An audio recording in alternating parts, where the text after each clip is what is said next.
The Supreme Leader of Iran, Ayatollah Sayyid Ali Khamenei, says those who killed Qasem Soleimani should await, quote, tough revenge. Iranians are mourning the death of Soleimani at Friday prayers in Tehran.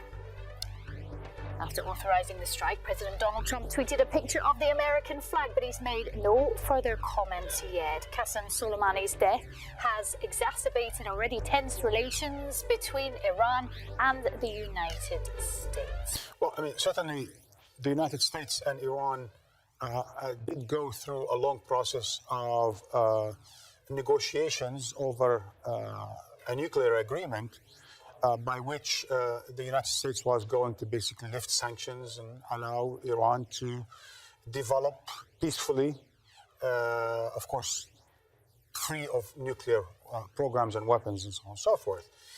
The advent of the Trump administration changed all of that, and suddenly sanctions were imposed, primary sanctions, secondary sanctions, attempt to cripple the Iranian regime until it comes back humiliated to the negotiations table in order to renegotiate the deal. And clearly, President Trump has been quite aggressive in his approach to Iran. And at this point in time, the only way I can see and I interpret the killing of Qasem Soleimani is a declaration of war. Because this was not done covertly. This was not done in secret. And certainly this was not done and no responsibility recognized. Trump has boasted, basically, of killing the Iranian commander. And that, for me, again, is very similar to some sort of a middle-aged challenge to a duel. So basically what we have now, and I ask all our viewers to forget about everything else, all the noise, and all the other ayatollahs and all the advisors and even the president, like President Rouhani and Foreign Minister Zarif, all of that now is noise. What we have is President Trump challenging Ali Khamenei to a duel. Let's fight it out, basically. And does that have to end in all-out escalation? Because both sides potentially have a lot to lose. Absolutely. So the question is, and here I have a number of, I would say, out-of-the-box ideas about what the Trump administration might be thinking, just to follow their, or President Trump's logic over the last 3 years. So I'm going to ask a provocative question. I'm ready. Is President Trump planning to withdraw America from Iraq like he did from Syria? Like he is trying to do in Afghanistan? Is President Trump in the mindset that, look, we don't need all this headache in the various countries and the hotspots of the Middle East. We need to bring our troops home, but our Navy, our Marines, and our Air Force will stay there.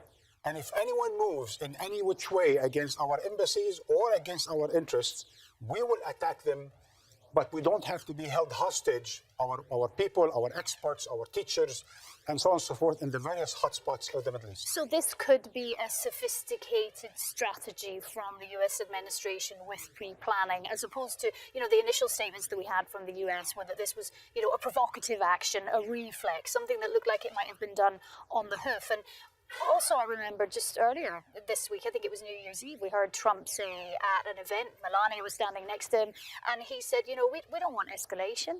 Yeah. And actually, Iran shouldn't want escalation either. And yet here we are. So please, don't use big words like sophistication, because the only thing to be expected from this administration has been not to expect much from this administration, because you never know what happens next. But clearly, this kind of an action, after saying we don't want war from Iran, to basically declare war against Iran by attacking one of its heroes, one of its commanders, the closest man probably to Ayatollah Khamenei, the sword of Ayatollah Khamenei over the last 2 decades, and then to say, I don't want war for Iran, I want trouble with Iran, is, of course, runs shallow in so many ways. But once again, the scenarios could differ, because history of the last 40 years teaches us that Iran is not interested in fighting the United States on its own field, in its own landscape of power, which is direct military confrontation, because everyone knows, and no Iranian